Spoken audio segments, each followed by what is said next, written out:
Hello everyone and welcome back. In this video, we keep discussing how to start your faculty career. As we previously mentioned, there are three main components in a faculty job: research, service, and teaching. In our previous video, we focused on how to start your career in terms of research, and you can find linked up there. While in this video, we are gonna focus on service. Obviously, these videos are designed for faculty who are just starting their faculty career, but also if you are a student who one day may consider doing a faculty job, they could be useful, or if you are anyone who would like to know what professors do in everyday life. Before we begin, please like this video, subscribe to the channel. This really helps the YouTube recommendation algorithm advertising this content, thus reaching more students and helping them in their career. Thank you very much, and let's start. Service can be categorized in two main categories: service for your department, college, or university, or service for your scientific community. They share a few characteristics. So, first, it is extra work, it is not paid, and it's really not much fun to do. In my opinion, service to your community is the one that is most impactful for your career. But let's first talk about service for your department and university, since there are many important things to say there too. But make sure you watch until the end so you also hear about how to serve the best for your community. The department and university service generally includes things such as being part of a committee, such as, for example, a search committee or reviewing graduate application, become a Senate member, organizing seminars, and taking administrative roles, although these later ones are not really common for young faculty. Generally, young faculty are given a low service load because the idea is that they can focus on the research and also they can get accustomed to the new job. However, it is not uncommon that many requests will come your way to perform some sort of department, college, or university service. People will knock at your door asking to help in several different ways. So the big question here is when to say no. Learning to say no is one of the most important skills for your career. It will save you from useless work that does not really contribute to your profile and also wasted time that you could have dedicated to do something more productive. However, you can also not say no to everything. Doing service is important. It helps your department, your college, your university. If nobody helps, then things just will not work. They will not get done. Additionally, being known as a good citizen will help your tenure case, will contribute to your reputation in your department, college, and university. And also, you will have an opportunity to shape the future of your department, for example, hiring new colleagues, recruiting students, creating connection with industry, changing the curriculum, etc. So, where is the right balance? When you should say yes and when you should say no? The answer is clearly very specific. It depends on your situation, what is actually asked of you, and what other services you are doing. This is another typical example of where having you mentors is fundamental. Their experience can guide you in understanding the specific situation and what is the right way to proceed. In general, I think it's pretty safe to say that doing some service is very important for every faculty, including young faculty. However, if you feel that service is consistently impeding you from dedicating enough time to other important tasks, such as, for example, writing drafts, writing papers, advising students, etc., then maybe something is wrong. So in those cases, my suggestion is to go to talk with the chair, have a meeting, and discuss these issues.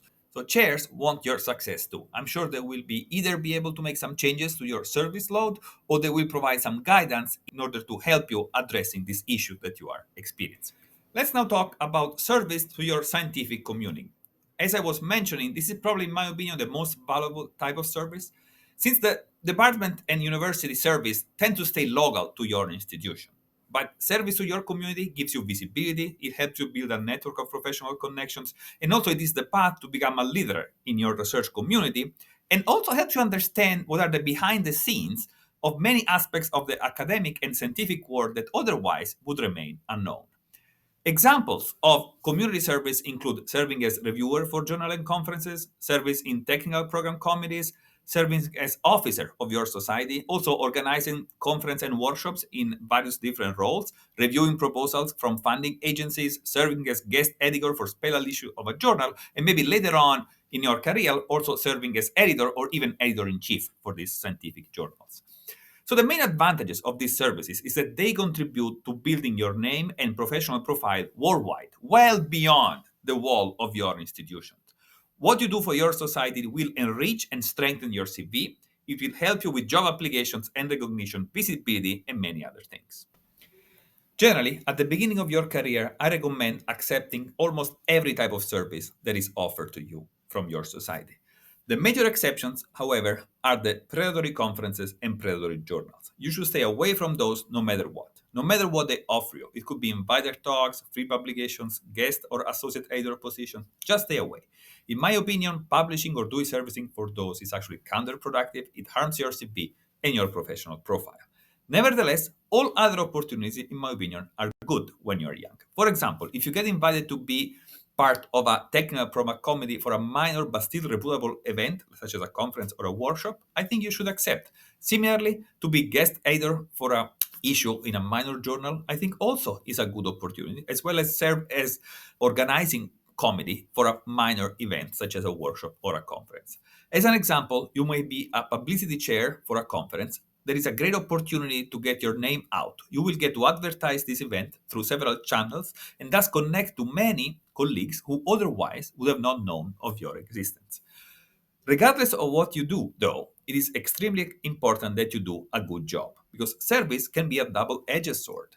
You may become known as someone that does not do a good job. They should not be invited to be part of a technical program committee. They should not be invited to review papers or organize a conference. There is no official blacklist, but words spread from mouth to mouth, both in a positive but also in a negative way. Of course, doing a good job will take some of your time. You will do email exchanges, meeting, organization, writing documents, budget, etc. However, this will contribute to you being known as someone reliable, responsive, and trustworthy. And in my opinion, this is very important. By consistently doing a good job, eventually, from smaller roles in relatively minor venues, you will be able to participate in more prestigious events and take more prestigious roles. Therefore, at some point, there will be a time in which you need to start to say no to some of the opportunities that come from your community.